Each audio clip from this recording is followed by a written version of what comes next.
Hello class, welcome to सुनी study point. आज हम डिस्कस करने वाले हैं वैदिक संस्कृति के बारे में और यहाँ से जितने भी इंपॉर्टेंट क्वेश्चन बनते हैं वैदिक संस्कृति के सब मिलने वाले हैं। यूपी पीएससी का एग्जाम कोई भी हो उस सभी के लिए ये क्वेश्चन बहुत इंपॉर्टेंट है। हाल ही में पेट का एग्जाम आने वाला है, यहीं से क्वेश्चन मोस्टली बनते हैं। घटना चक्र की बुक में प्रीवियस ईयर के क्वेश्चन का कलेक्शन है, उसी को हम डिस्कस करने वाले हैं। इससे पहले हमने सिंधु घाटी की सभ्यता उसको डिस्कस कर लिया है।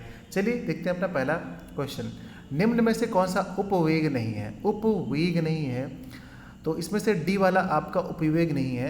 और ये ऐसा क्यों है, चलिए इसके रीजन समझते हैं।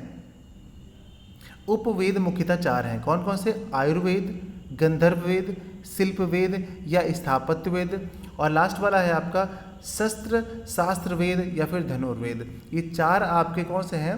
उपवेद हैं, वेद नहीं उपवेद हैं, ध्यान रखिएगा। तो इनके नाम आपको याद कर लेना है। और आयुर्वेद चिकित्सा से, गंधर्व वेद नृत्य से, मतलब देखिए आयुर्वेद चिकित्सा से संबंधित है, गंधर्व वेद जो है नृत्य से संगीत से संबंधित है, शिल्प वेद भवन निर्माण से, तथा शस्त्र शास्त्र वेद युद्ध की शैलियों से संबंधित है। तो बहुत ज़्यादा इंपॉर्टेंट है ये, आप इन्हें लर्न कर लीजिए। अगला क्वेश्चन हमारा, वैदिक देवता इंद्र किसके देवता हैं? मतलब वैदिक देवता इंद्र जो है वो किसके देवता हैं? तो वो सही आंसर हो जाएगा आपका सी, वर्षा व चक्रवात के देवता हैं। चलिए डिटेल में देखते हैं इसको। ऋग्वेद में सबसे प्रतापी देवता इंद्र हैं। ऋग्वेद में सबसे प्रतापी देवता इंद्र हैं। आपसे पूछा जा सकता है इंद्र किस वेद के सबसे प्रतापी देवता हैं? तो ऋग्वेद। तो यहाँ से क्वेश्चन बन सकता है। जिन्हें पुरंदर अर्थात किले को तोड़ने वाला कहा गया है, तो पुरंदर किसे कहा जाता है? ये भी क्वेश्चन पूछा जा चुका है।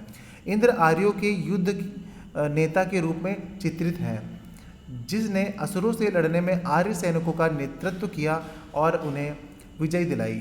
ऋग्वेद में इंद्र पर 250 सूक्त हैं, बहुत इंपॉर्टेंट।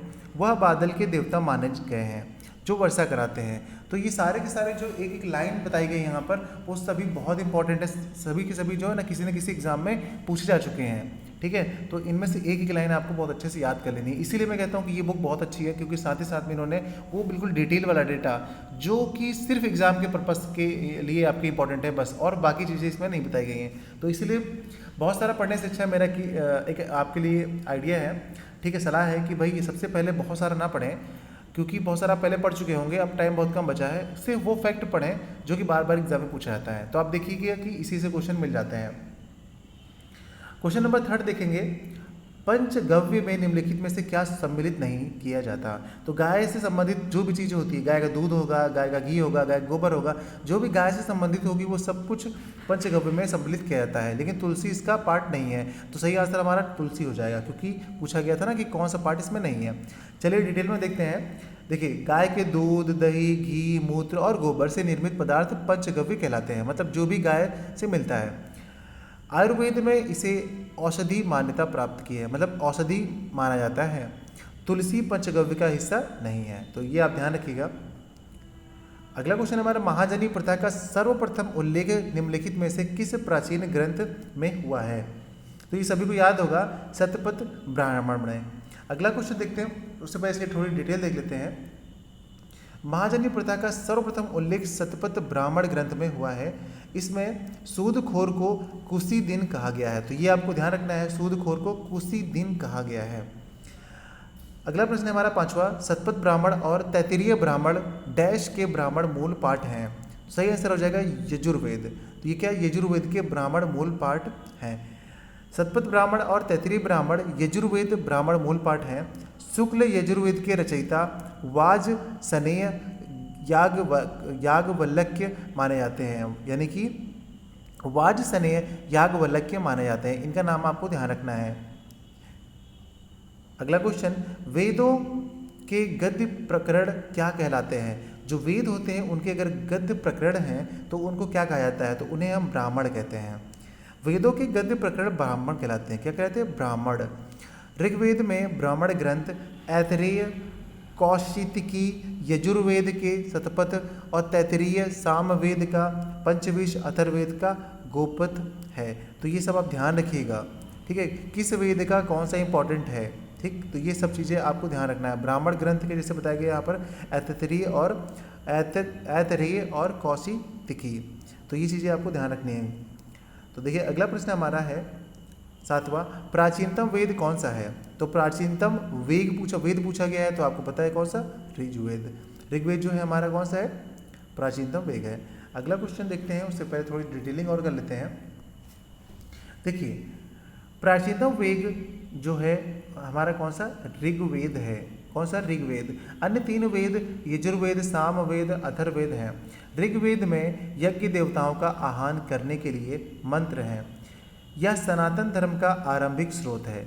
तो ये इंपॉर्टेंट लाइन है आपके लिए। इसके सूक्तों की संख्या 1028 और मंत्रों की संख्या 10,552 है, जिसमें देवताओं की स्तुति की गई है। इसमें 10 मंडल हैं। ये पूरा का पूरा बहुत इंपॉर्टेंट है, आप इसे लर्न कर लीजिए।